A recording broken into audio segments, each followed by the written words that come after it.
paz do Senhor Jesus, amados irmãos, nessa manhã a palavra da nossa meditação se encontra em Hebreus, capítulo 4, versículo 12, porque a palavra de Deus é viva e eficaz e mais penetrante do que qualquer espada de dois gumes e penetra até a divisão da alma, do espírito e das juntas e medulas e é apta para discernir os pensamentos e as intenções do coração.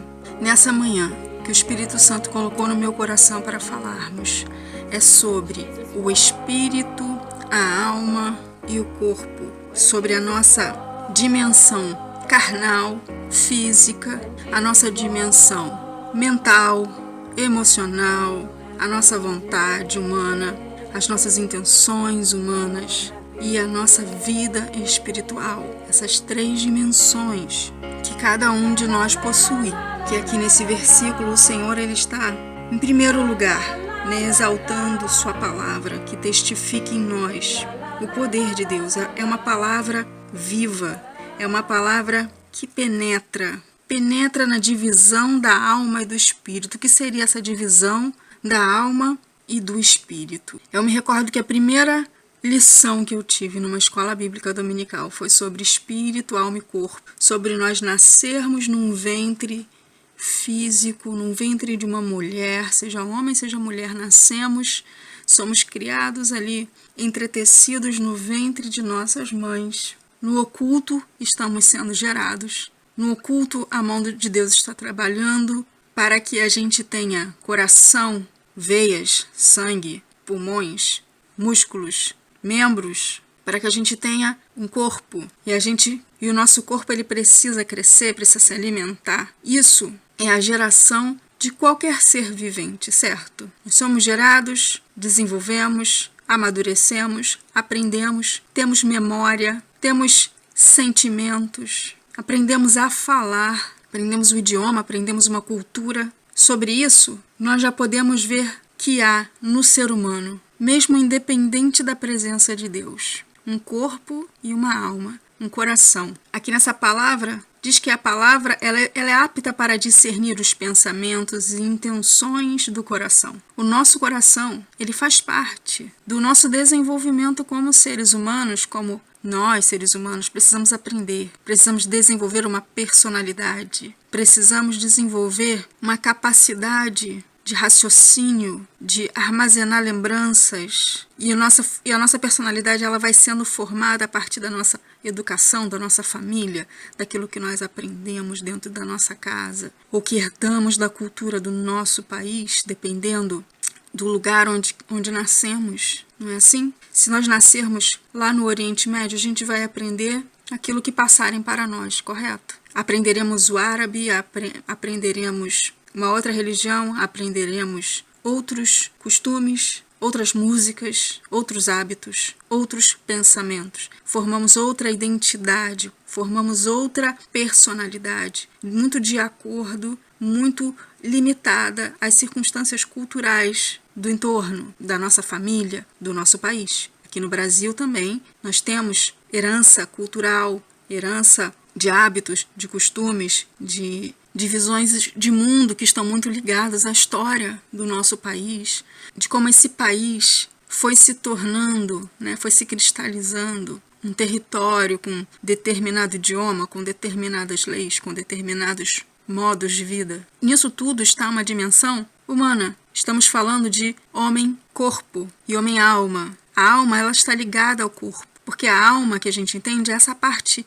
invisível do ser humano que está dentro de nós, que ela sente, que ela aprende, que ela recorda, que ela, a depender do que está dentro de nós, do nosso coração, da nossa alma, a gente vai reagir, a gente vai entender, compreender o mundo, ver o mundo de uma determinada maneira. A gente vê o mundo com os nossos olhos carnais, mas é o coração que dá significado ao que nós estamos vendo. É o nosso coração que reage positivamente ou negativamente a determinadas coisas, dependendo daquilo que é padrão dentro do nosso coração. Se nós achamos a justiça algo prazeroso, então nós vamos reagir ao mundo de injustiça com aversão, porque no nosso coração nós amamos, nós nos inclinamos à justiça. Isso está uma dimensão corpo e alma. Já o espírito é aquilo que nos permite ter uma consciência, uma diferenciação de outros animais terrenos. Tem um filósofo que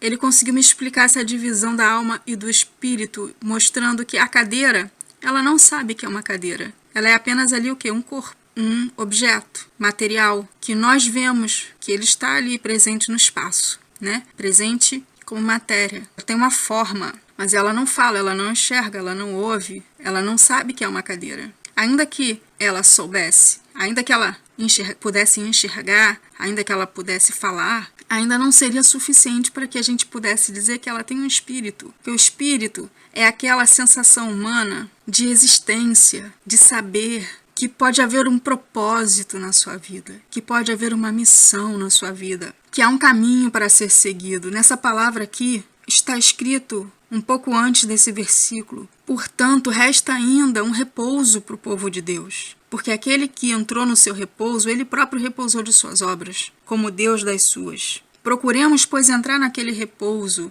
para que ninguém caia no mesmo exemplo de desobediência, porque não há criatura alguma encoberta diante dele, antes todas as coisas estão nuas e patentes aos olhos daquele com quem temos de tratar. Aqui o que essa palavra ela está nos falando é que nós devemos confiar nessa promessa de repouso, porque se temos uma palavra viva, eficaz, que penetra mais do que qualquer espada de 2 gumes, a divisão da alma do espírito, das juntas e medulas, e é apta para discernir os pensamentos e as intenções do coração, essa certeza de que essa palavra, ela nos expõe, ela nos confronta, ela não nos agrada muitas vezes, ela nos disciplina, ela nos traz uma moralidade do alto, um modo de ver o mundo do alto, um modo de ver o mundo que nós não aprendemos aqui com a nossa cultura, que nós não aprendemos com a nossa família somente, a menos que seja uma família cristã. Mesmo assim, há famílias cristãs que às vezes elas não seguem a palavra de Deus.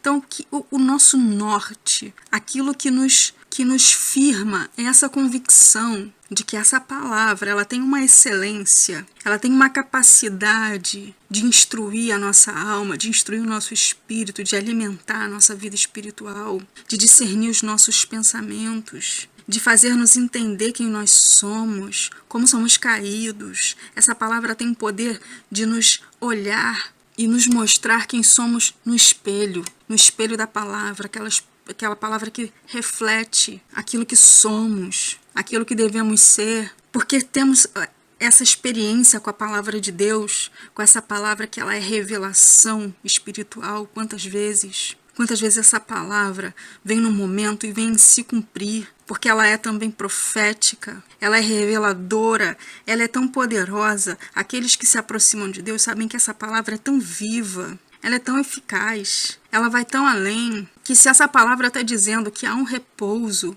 para o povo de Deus, se essa palavra ela está nos dizendo que há um caminho, há portas do céu abertas para nós, há um lugar preparado para o povo. Se Jesus falou que tem um lugar preparado, que na casa do Pai dele há muitas moradas, que há vida eterna, que há julgamento, se essa palavra ela nos diz tudo isso, nós, com a nossa experiência humana, de caminhar com essa palavra, de aprender com essa palavra, de ler essa palavra e de conhecer o seu poder, então nós podemos entender que esse dia virá, que esse dia não tardará, que tem um repouso, mas que não vai entrar no repouso aqueles que estiverem em desobediência, aqueles que não querem aceitar essa palavra, aqueles que tiverem os seus corações endurecidos, os seus espíritos fracos, porque não se alimentam, porque não oram, porque não creem. A fé, ela é um dom que é dado para os filhos de Deus. A fé, ela coloca na consciência do homem o temor, a dimensão de realidade do mundo espiritual.